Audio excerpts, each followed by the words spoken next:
Hello everyone, just me, Jeff Donnelly, JP Donnelly, website jpdonnelly8.com, Instagram jpdonnelly8, the other two Instagrams, one's jpdonnelly8 underslash art, the other one's jpdonnelly underslash photo.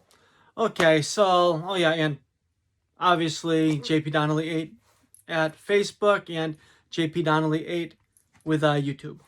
Okay, also, as you're fully aware, I'm the author of Raw Motion of Political Repression, The True Tale of Massachusetts Bohemian, detailing the corrupt activities of the state while I was a 25-year-old trying to run for Congress. Okay, so, cut to the chase. This right here is probably going to be the last video on the case involving my former co-worker at the Magic Lantern and the whole situation with the Munson, false criminal complaint that they filed against me. Basically, this right here is going to be about the motion to dismiss that I filed back in December. Yes, I know it's mid-February right now, late February, whatever you want to call it. Well, I had the hearing. Well, today's February 18th, I believe, maybe 19th, one of those. And I had the hearing on February 15th. Yeah, the day after Valentine's Day, Tuesday. And so that was Tuesday, and right now it's Saturday night going into Sunday morning. I'm taping this. Okay, so if you remember correctly, this motion to dismiss I had filed in early December was about the Munson Police Department deleting the recordings involving my several statements that were video and audio recorded in their interrogation room, as well as here's the name, Miss Heather O'Keefe's several statements that she made to the police department that were video and audio recorded as well, plus I believe two other people statements that were audio and video recorded in relation to this case. Yes, I said the name. Now that I'm no longer facing charges on this case, I am no longer under seal to not make any mention of the person. So now I can actually say their name. Before I was trying my hardest not to say their name because I didn't want it being even alleged that I was harassing this person, because that was my pretrial condition. I couldn't have any contact with them. So I didn't want anyone contacting them based upon anything I posted. So I was just trying to keep as much distance as I could away from this person. But now I'm able to say their name. Okay, so those statements were deleted by the Munson Police Department. The ADA Joyce knew that they were deleted. The police knew that they were deleted before they filed charges. And in fact, the court knew that these statements had been deleted days after the charges were filed against me, because that's when I contacted the court. Well, I mean, that's when I contacted the Munson Police Department to get all of the information involved in this case through a Freedom of Information Act. And they said that the information was deleted. So for the last almost a year now, everyone has been fully aware that these have been deleted. Also, since day one, the ADA Joyce in the court has been aware that Lieutenant Gasparini had asked Miss O'Keefe to provide her clothing in order to have DNA samples taken, where Miss O'Keefe, Heather O'Keefe, refused to provide the clothing for the police to, do, use it for evidence, or even check for, as the officer said, DNA samples, skin cells. Once again, Miss O'Keefe knew that there would have been no skin samples, because she knew that it didn't happen.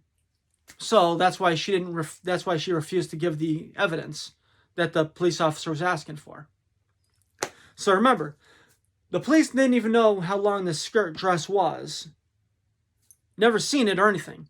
And that actually was in the file. That was in the charging paperwork, that she refused to give the evidence up, even though Sergeant Gasparini at the time, now Lieutenant Gasparini of the Munson Police Department, had told her that he needed that for a conviction. So once again, the cops, obviously the Munson Police knew, Lieutenant Gasparini knew that she refused to provide that. The district attorney's office knew that she refused to provide that, and the court knew that that information was refused to be provided. As anyone knows, in a case where this is major evidence, you need that evidence. A defendant needs that evidence to prove that they didn't do it as well. So that's major important evidence as well. So then what do we got? What is there's okay, like right now you'll have to go back and watch one of the other videos, but I believe that there was one oh yeah, the other aspect is the magic lantern. Remember something. Miss O'Keefe said that she left and then said that she went back and talked to Peter Pestilano. She also claims that she left and called Mr. Peter Pestilano. So no matter what, her statements have changed numerous times back then about what happened and what she did. So no matter what, she says that she talked to Peter Pestilano. Okay, well, here's the problem with that. Everyone at the Magic Lantern knew that Peter Pestilano didn't like me because I called him out for being a murderer when a young woman committed suicide after being bullied by a manager at the Magic Lantern. Peter wouldn't let her leave. After that day, if you watch one of my other videos about the Magic Lantern lawsuit that I had filed, you'll see about the Magic Lantern and everything with that situation right there. But if you look at it, Peter Pestilano didn't like me. Miss O'Keefe had just lost her shifts a couple weeks prior, and as she wrote in her Massachusetts Commission on Discrimination paperwork, which I'll probably be posting one of these days, a video on, reading that out. Well, she claimed in there that the owners of the Magic Lantern pitted employee against employee to garner favors. So obviously she contacted Peter Pestilano, who had actually faced a rape charge for allegedly sexually assaulting a girl that went in there trying to become a dancer. Oh yeah, he was arrested, charged. They circled his house when they arrested him on that. Remember, I was never arrested for this bullshit. Okay, so Peter Pestilano, I called him out for being a murderer not even a year prior to this happening, to this allegation. Miss O'Keefe wrote in her paperwork with the Massachusetts Commission on Discrimination paper, well, that case against Magic Lantern, that the owners of the Magic Lantern pitted employee against employee to garner favors.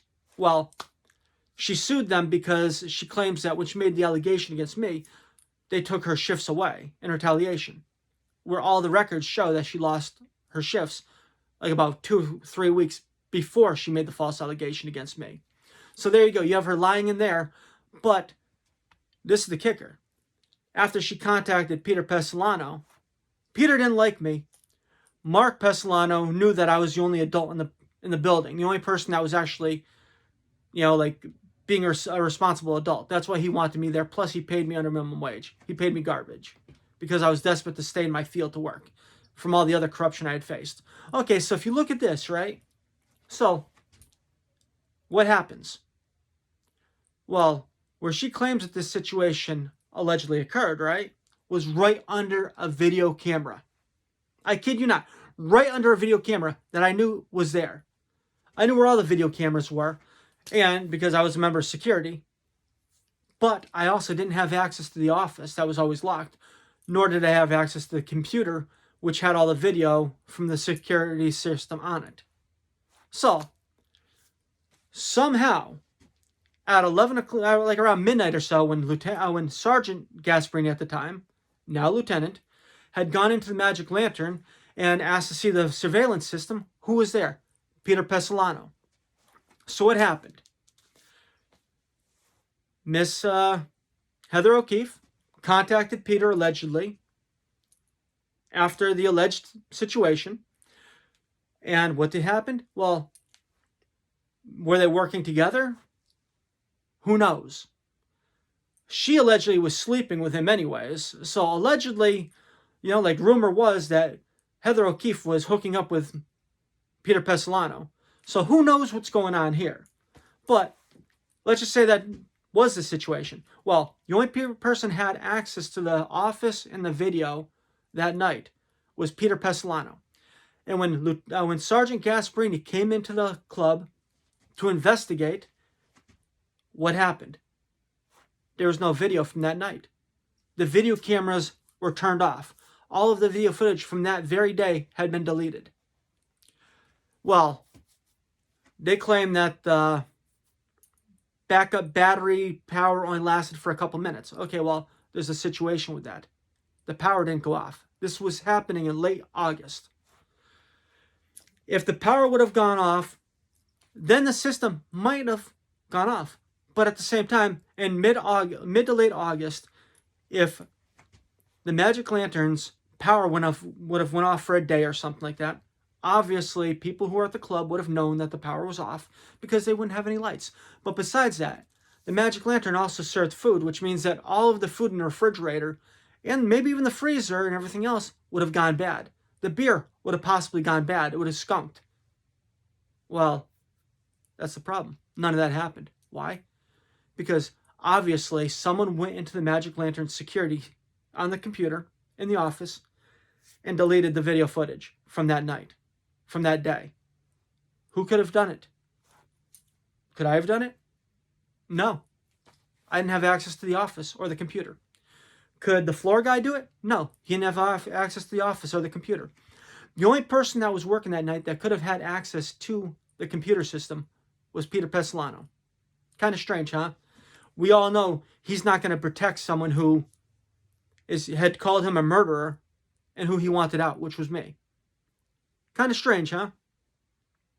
So that right there was the third reason I was trying to have these charges dismissed, because that video would have showed exactly what happened, which obviously wasn't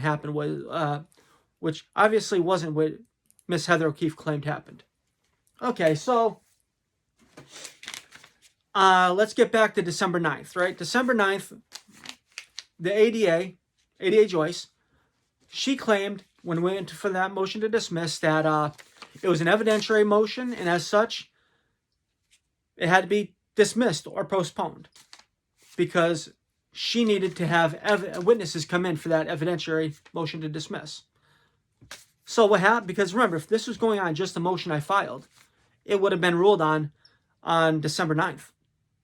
Okay, so back then, Judge McKay, he told ADA Joyce that she had to summons in Lieutenant Gasparini to testify, and he looked at me and told me I had to summons in Miss Heather O'Keefe to testify, the alleged victim, and I had to have someone from the Magic Lantern testify, one of the owners, about their video system. Okay, so how about this? At the time, I'm like, Your Honor, I'm like this, I'd rather have the court summons Miss O'Keefe to come in here because I don't want to have any contact with her. I don't want to reach out and send her a letter. You know, as part of the pretrial conditions in this case, I'm having no contact with her. So obviously, I'd rather have the court do that summons just to play it safe. So Judge McKay, he looks at ADA Joyce and says, ADA Joyce, I'm going to have you summons Miss O'Keefe, you know, to come in here for February 15th to testify. Well, ADA Joyce is like, Your Honor, I don't think this is fair. You know, like, it's not fair. Like, he shouldn't be allowed to cross-examine her. He's going to harass her, blah, blah, blah, blah, blah, right?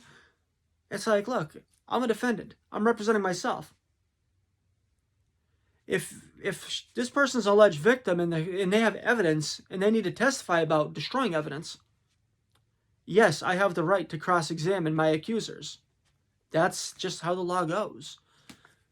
Sorry, you know, can't help you, Buttercup, you know. That's just how the cookie crumbles. So, the judge is like, well, I'll make sure that he doesn't harass her. Okay, whatever. I don't intend on harassing anyone. I just intend on getting the truth out and, well, completely destroying the person in the during the thing with the truth and facts and showing them to be a complete liar and lunatic like they are. Well, like I believe they're a lunatic, but they are a liar because they're a convicted felon for obviously lying to the police in the past and being found guilty of that. Oh, that's another thing that Lieutenant Gasparini would have had to testify to. So, how about this? So remember, I had to summons, you know, like someone from the Magic Lantern. So do you know who I decided to summons? Mark and Peter Pessolano, the two owners at the time of the Magic Lantern. So, okay, well, I had a co-counsel. Like, they gave me a attorney as a standby counsel just to just to get information from, talk to about certain strategy or whatever.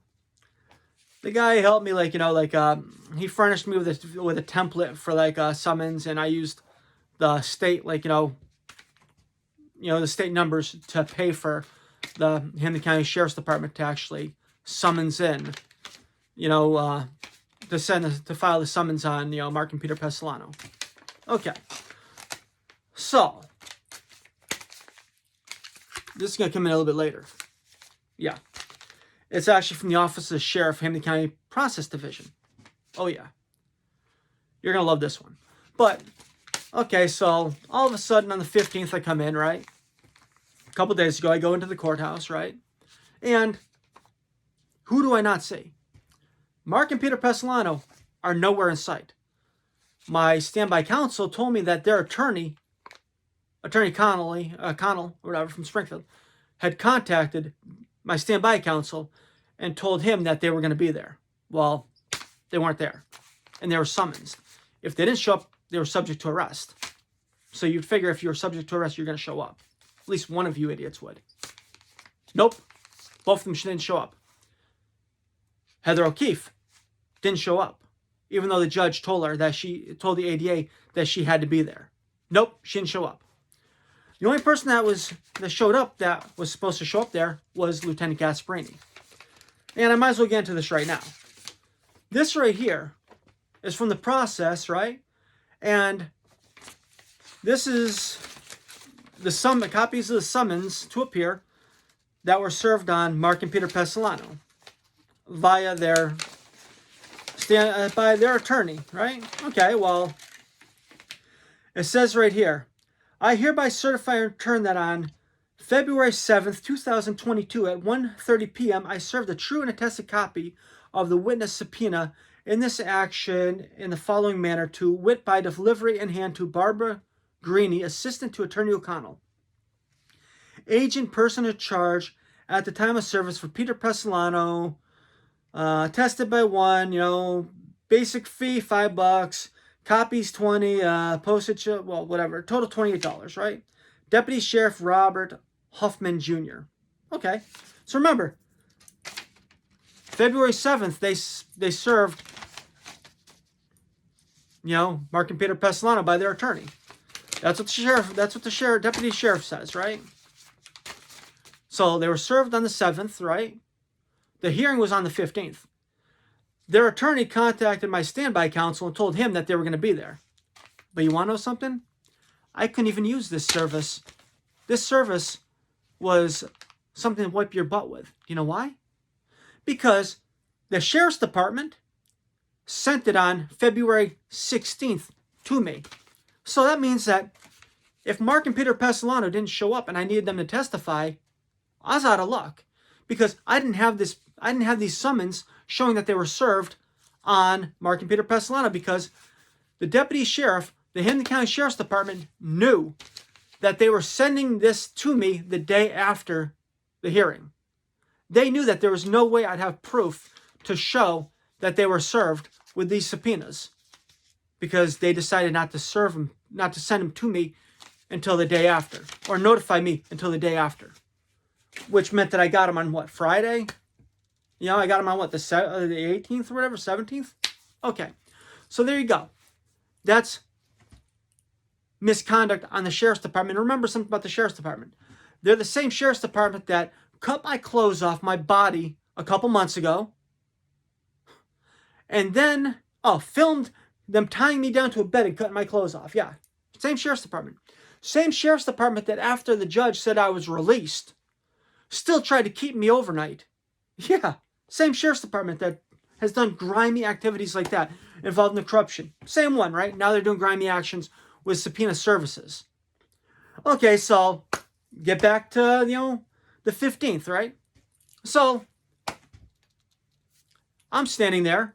ADA Joyce is standing there looking like a fool, looking like a complete bitch, because that's what she is.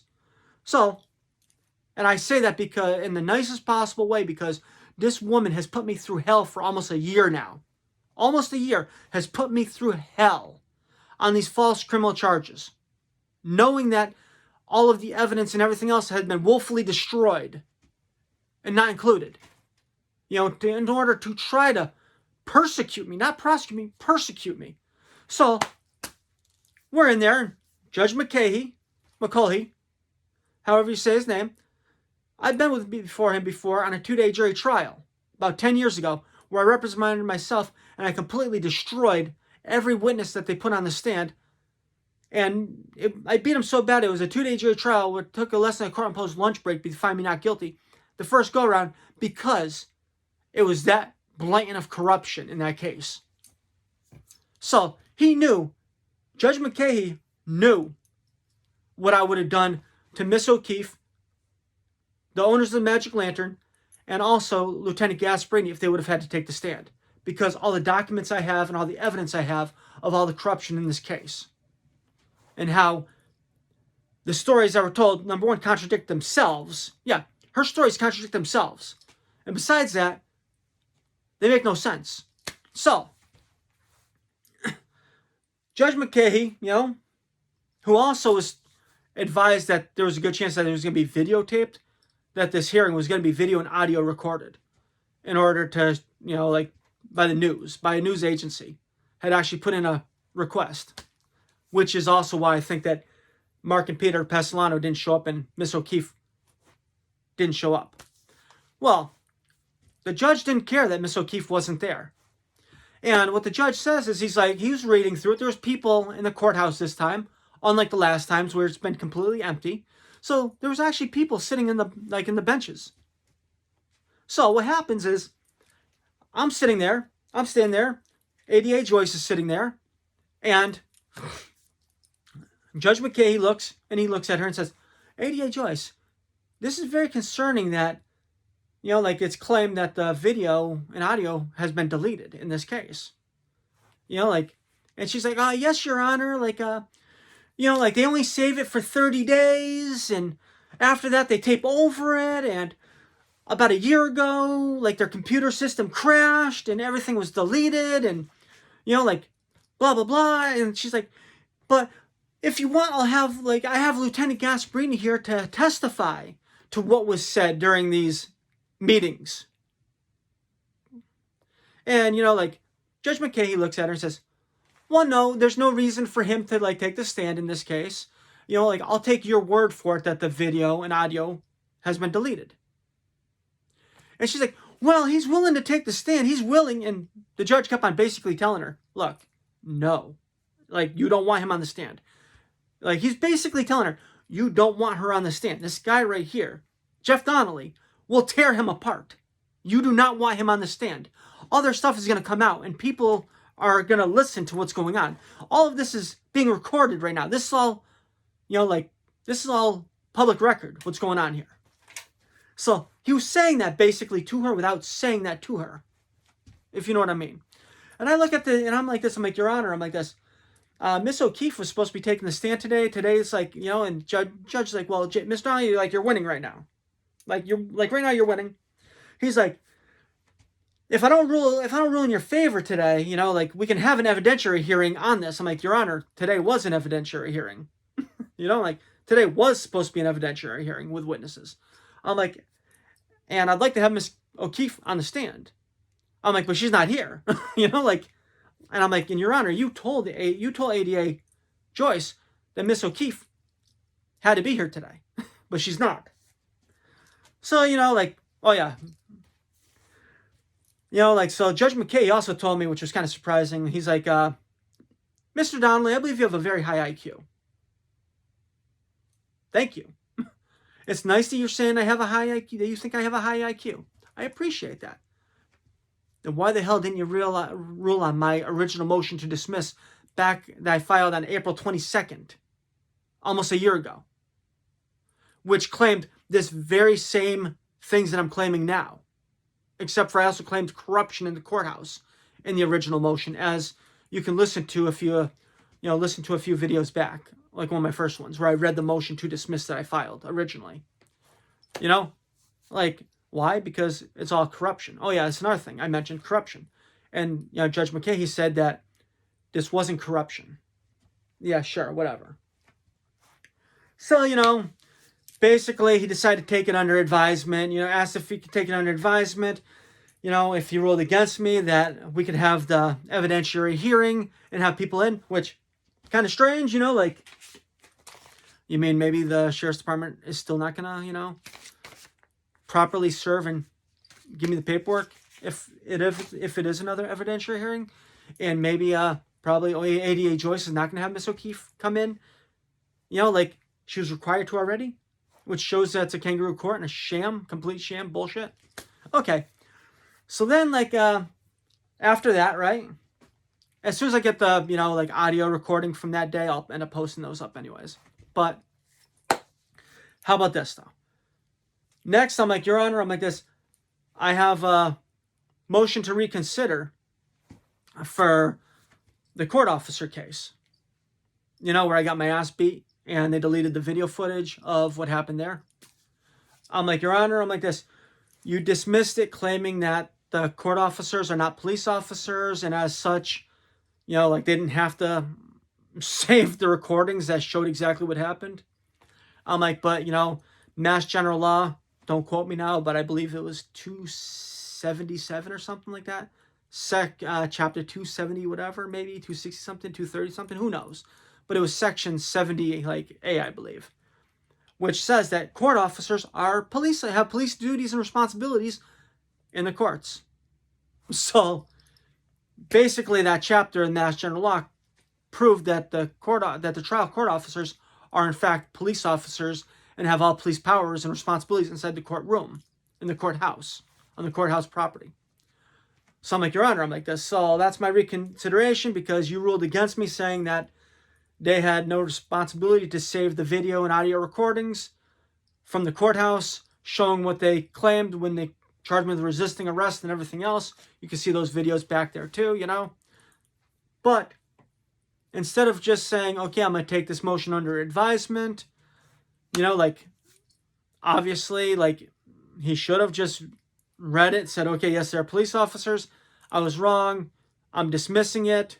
Or I'm going to take this under advisement. I'm going to look over this and I'll give you a ruling. No. He scheduled that for a hearing. He scheduled the motion for reconsideration for a hearing for mid-March. Well, there's a problem with that. Motions to reconsider are usually motions that are not necessarily needed for a hearing. Basically, what you do is you file a motion to reconsider. The judge reads your motion to reconsider and then usually rules on it based upon your motion to reconsider, which in this case was pretty simple because he ruled against me claiming that the court officers were not police officers and had no responsibility to, save the evidence in the case or provide the evidence to the court upon filing it, which is evidence that by law, by them destroying it, that's actually a crime on their part for tampering with evidence.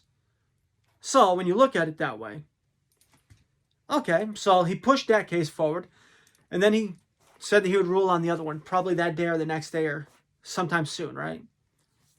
So probably about, I think it was Friday or something. Yeah, I think it was Friday. Maybe Thursday. Either Thursday or Friday. I think it was Friday. I end up contacting my standby counsel.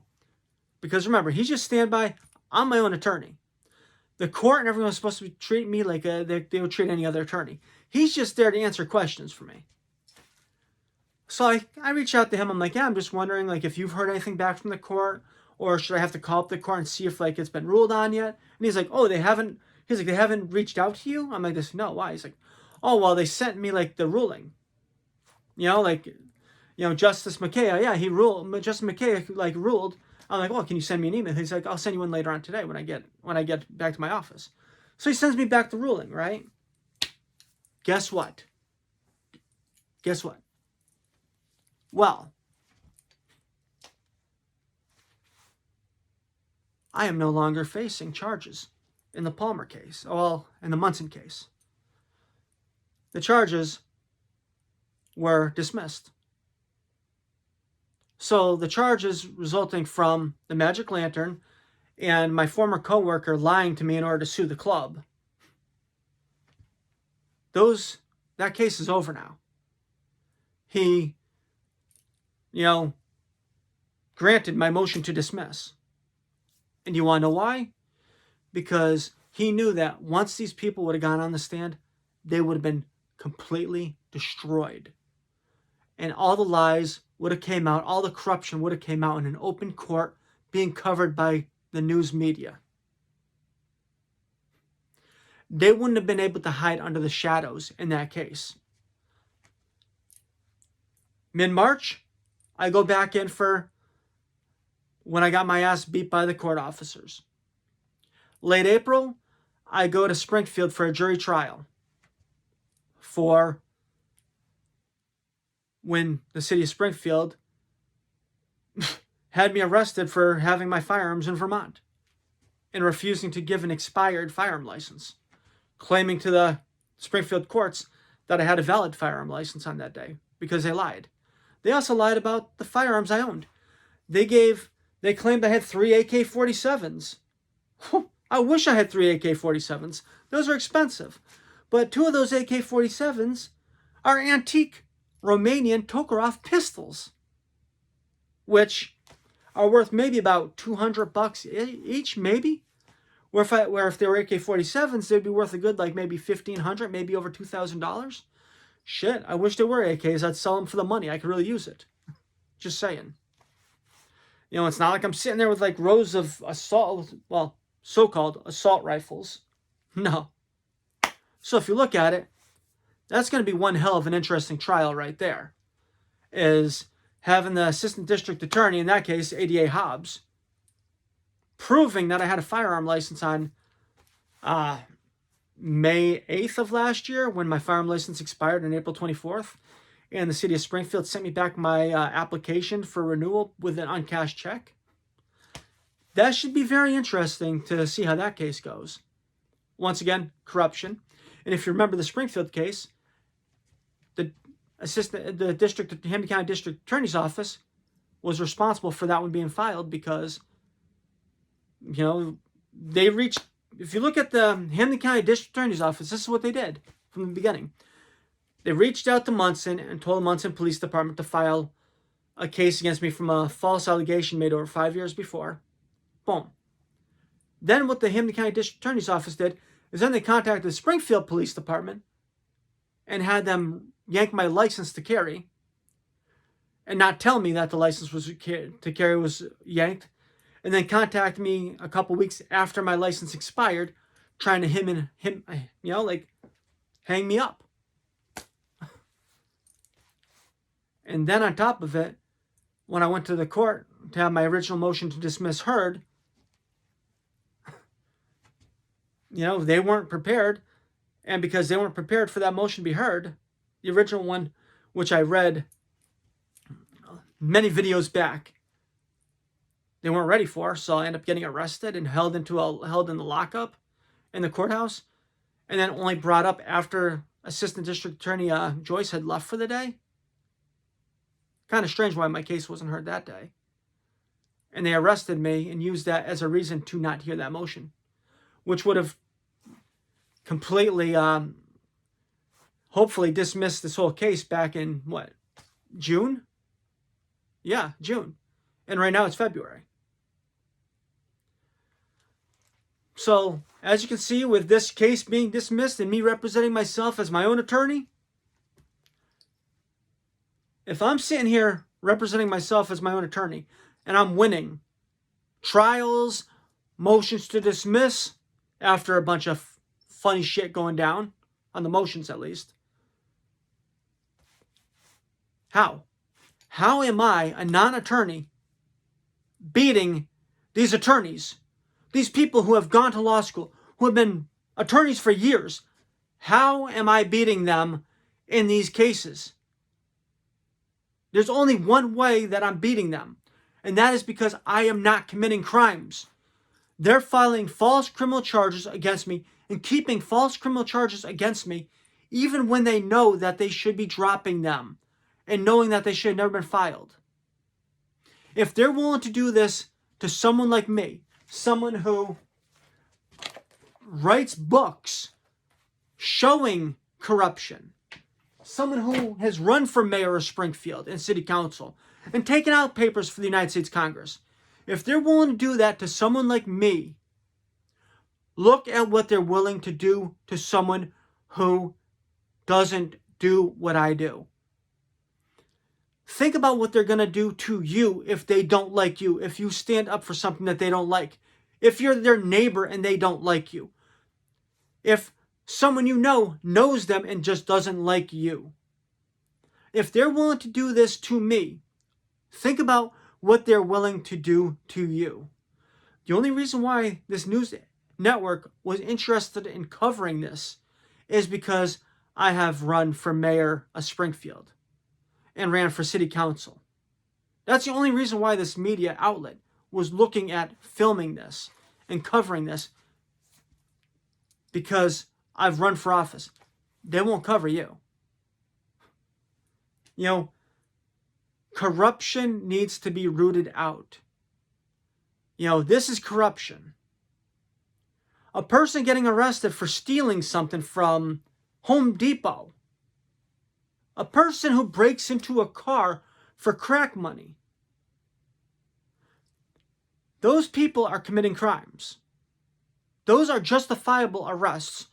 Those are justifiable criminal charges. Hell, when I got pulled over in the past for driving, without a license, I didn't know I didn't have a license. I didn't know that my license was revoked due to a parking ticket not being paid. Yeah. But what happened? Okay. I got pulled over because, I got pulled over because my license, my registration was, no, not my registration, but my license was, I got pulled over because I had a bad rejection sticker on my car. It happens. So it was within the time to get it fixed, but whatever. So I get pulled over. License, registration, there you go, Stady, blah, blah, blah. Okay, you don't have a license. I'm like, yeah, it does. Look, it's still active. Like, well, no, you had your license revoked due to not paying whatever. I'm like, okay. What happened? I had my girlfriend pick me up.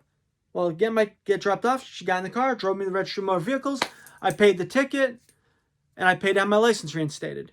There you go. I went to court on this. This is over 10 years ago. Probably about 15 years ago. I go to court. I go before the judge. He's like, do you have a valid license? I'm like, yes, Your Honor. I'm like this. I had my girlfriend get in my car. I had her drive me to the registry of motor vehicles. I paid the ticket I didn't know about. And I paid to have my license reinstated that very day. He's like, okay. Like a $50 court fee, and it's dismissed. I'm like, okay, thank you very much, Your Honor. Boom, boom, boom. I didn't try to fight it. I didn't take it to a jury trial, which I could have, but I didn't. Why? Because I was guilty, and I paid the fee that they assessed me after doing what I had to do to, get my shit in order. I have no problem if I'm committing crimes to be held accountable, just like anyone else. But when they're going after you and you're not committing crimes, they're the ones that need to be locked up. Everyone involved needs to be locked up, plain and simple. Judges, clerk magistrates, in this case, court officers for assault and battery, the district attorney's office, individuals involved, and the judges. But will they? No. Do you know why? Because even though they're public servants and they work for us,